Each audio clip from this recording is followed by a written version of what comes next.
Adam and Eve. Dear friends, as we said in the previous story, we are going to look into the life of the first man Adam and Eve in the Garden of Eden. He was living happily in the Garden of Eden. In the garden, God had created beautiful trees which bore delicious fruits. Along with that, He had created the tree of the knowledge of good and evil.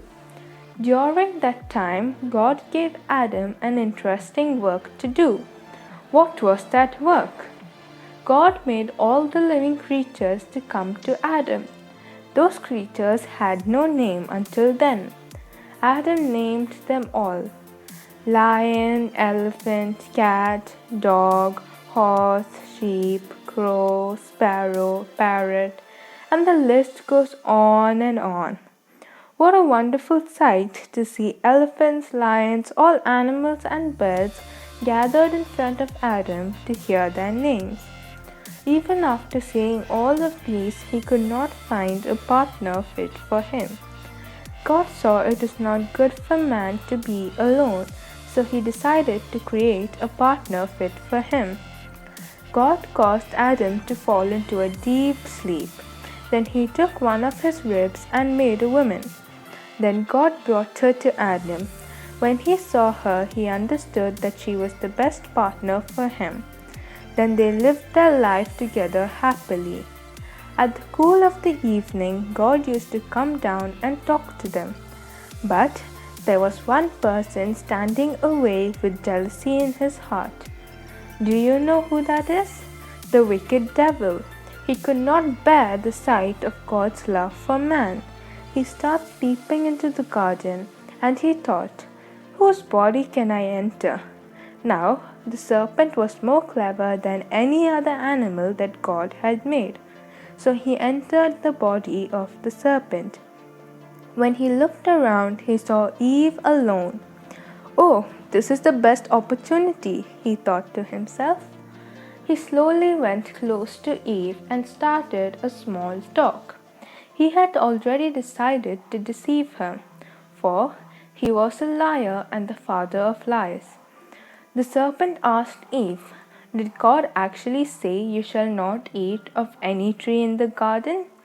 Eve replied, "We may eat of the fruit of the trees in the garden, but God said, 'You shall not eat of the fruit of the tree that is in the middle of the garden.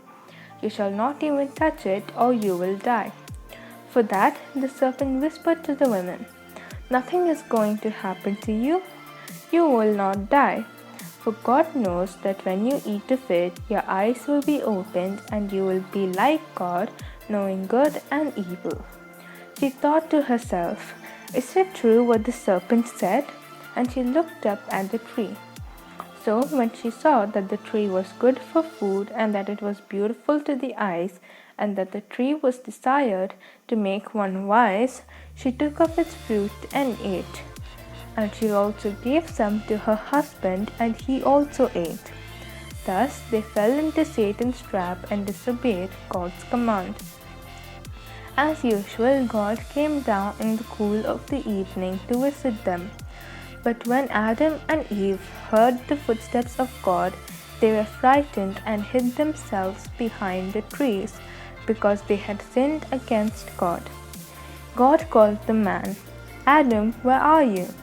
Adam said, "I was afraid because I was naked and hid myself." God, "Who told you that you were naked? Have you eaten of the tree which I commanded you not to eat?" Adam to God, "The woman whom you gave to be with me, she gave me the fruit and I ate." Then God said to the woman, "What is this that you have done?" The woman replied, "The serpent deceived me and I ate."